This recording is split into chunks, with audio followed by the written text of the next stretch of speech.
All right, Robbie, I'm going to test your memory here. Do you remember the time we were on semester break around Christmas, and it may have been January when this occurred, but it was still a few days or a week or more maybe before classes were set to resume. And we got phone calls, each of us, from the guy who was over the Hunger Den cafeteria asking us to come back early and work. And we just laughed about that, at just the chutzpah or the nerve of him to do that, to even ask that. And it was crazy. But anywho, we continued our tour of the campus, and I pointed out different things to my dad. This happened here, that happened there. Robbie and I, this happened here once. And I pointed out the bridge. Do you remember the bridge, Robbie, in front of the girls' dormitory that was way up on this hill? I mean, you had to go up so many flights of stairs to get up to that dorm. The bridge at the bottom of that crosses the creek, I'll never forget to this day. That was where we just stood and had our first conversation ever for hours. I remember it was daylight when we started. It was after dark when we finally went back to our dorm rooms for the night.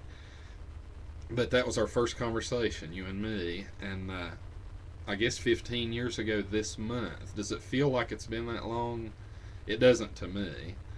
Um, Time sure flies. It's just amazing. But I told my dad that story, and I told him the story about. Do you remember your friend? I forget this lady's name, this girl's name, and I think she may have liked you, maybe, and wanted to be more than friends on her part. I mean, it seemed. But remember that, like, once per semester or once each month, the genders were allowed to visit each other's dorm rooms on very limited conditions. I mean, you could go there, but it lasted for like an hour or 2 hours once a month or once a semester, and you had to leave the door all the way open. I think at least 3 feet had to be on the floor if you're sitting on the bed. I'm kidding about that, but it was something like that. Weird rules. And I remember us walking up there to her dorm that time for that event. But and I pointed out the house where the Mormons lived. Remember the Mormon couple that had like a gazillion children? I don't know if they are still there, but remember Lot X? I'm just thinking of random memories to share with you, Robbie. Lot X, where the freshmen had to park, that was like at the end of the earth, it seemed like. Oh, that was another memory. The guy at the gas station, the 20-year-old, he said that the one guy who delivers the pizzas for that one place that's just outside the edge of campus still delivers pizzas. He still works there. So the guy we used to order pizza for him on, I think Tuesday evenings was our routine because it was like a 2 for Tuesday deal. He still delivers pizza. He still, that just blew my mind. I mean, I laughed when he told me that. But anyway, I can remember our routine at that college just like it was yesterday. I mean, it seems like on Monday evenings we would go eat fast food like Dairy Queen or something in Heinemann. I'm not sure about that. Tuesdays it was 2 for Tuesday, pizza night. Wednesday we had to choke down the Hunger Den crap food. And then Thursday was like our liberation night. We knew that we were about to be freed, like Pharaoh's slaves in ancient Egypt, or like Democrat voters today.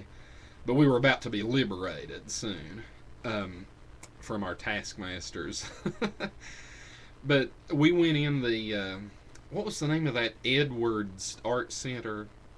Something Edwards Art Center, where the convocations, where the convos, where you had to dress up. Anyway, Robbie, I'm sure that this gives you plenty of food for thought. As you know already, I think we've talked about this years ago, but Creekside is gone. That dormitory is no longer there. The one that looked like the projects. And I forget what stands there now. It may be another dorm, like a new dorm there. But anyway, Dad and I went to Hazard after we finished walking around the campus, and we wanted to find, or I wanted to find, my dad just was along for the ride in a way. We wanted to find the Shoney's in Hazard, where you and I and the other Robbie used to go on Thursday evenings. That was big dining out for us. If that tells you the size of Hazard and that part of Kentucky, Shoney's was a big deal to go eat at Shoney's. we found an Applebee's and we thought, okay, this is where the Shoney's used to sit. From my faulty memory, I thought, okay, this was where that was, I think. Well, it turns out we talked to the waitress. She said, oh no, that's on down into town a little farther. So anyway, we ate at the Applebee's that's now in Hazard. But anyway, Robbie, I just wanted to share these with you and thought you would really get a kick out of them and maybe get a lump in your throat remembering that time period in our lives that passes so fast. If you kids out there, the ones that are finishing high school, going off to college, cherish this time period in your life. I mean, hold on to it. Like John Mellencamp says in Jack and Diane, hold on to 16 as long as you can. Changes come around real soon, make us women and men. That's true of 16, 17, and 18 and into your mid-20s. And people who are older than me would probably say do that now in your early 30s. Because I know it's all perspective. And when someone's in their 50s, someone in their 70s is probably saying something similar to them. One thing I thought of, Robbie, when I was at Alice Lloyd that I want to share with you, and I've never mentioned this. I don't think I've ever told you this. Do you remember a girl that we knew who worked in the Hunger Den with us during that year that we were there? And she worked there at least one of the semesters, maybe both. Angie, and you'll know who I'm talking about, and to protect her privacy, we'll call her Angie Sofa. Angie Sofa, do you remember her? Real quiet girl, didn't talk a lot. I had such a crush on her. I just wanted to tell you that. I thought you might get a kick out of that in hindsight to know that. But I really, my heart just skipped a beat around her. And I know you and she were friends. And it crossed my mind back at that time. It crossed my mind for a while. I thought, well, maybe Robbie is pursuing her. So I don't want to interfere with that at all. But I remember it was just one of those things where, you know how there's certain people that when you see them you sort of go gaga. I mean, your mouth hangs open and you have the butterflies in your heart, we'll say in this case. And but I just thought I'd share that with you. I thought you'd get a kick out of that. That's Angie Sofa. You know who I'm talking about, I think, in the Hunger Den. But you can email me any thoughts you have on this. But folks, that'll wrap it up, I think. I don't want to wear you out. This is 3 parts now to this video.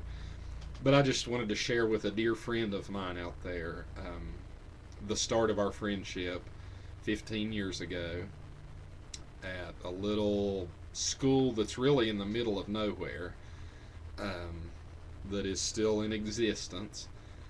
Hindman is still there, Robbie. I thought I'd let you know the town's still there. There's a Dairy Queen.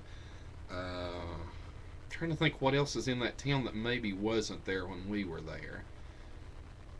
I can't think of it now. I know Hazard has more than when we were there. The Applebee's. They now have a Walmart Supercenter. I think when we were there, it actually was just a plain Walmart, just a regular Walmart. As hard as that is to believe now. And Robbie, do you remember in May '95 when we set out of there for good? And I forget if you did this, but I left a night early and stayed at a motel in Prestonsburg or Paintsville, Kentucky, one of those areas. We passed that area, and I just smiled as we drove by on the highway. I couldn't tell my dad that story. I mean, I just didn't feel like telling him that story, but I stayed at that, I think it was a Days Inn maybe.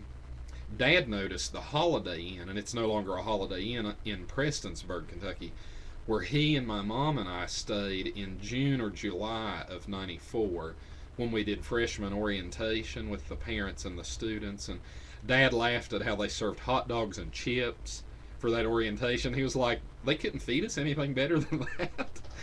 So anyway, rather than go into a part 4 of this video, I'm going to say sayonara. Robbie, hope you enjoy these memories, and feel free to email me and share me any that you have that I've missed here. But let you and I go there sometime, okay? Let's plan to do that. Let's do that sometime in the future. All right, folks, have a good weekend. See you later.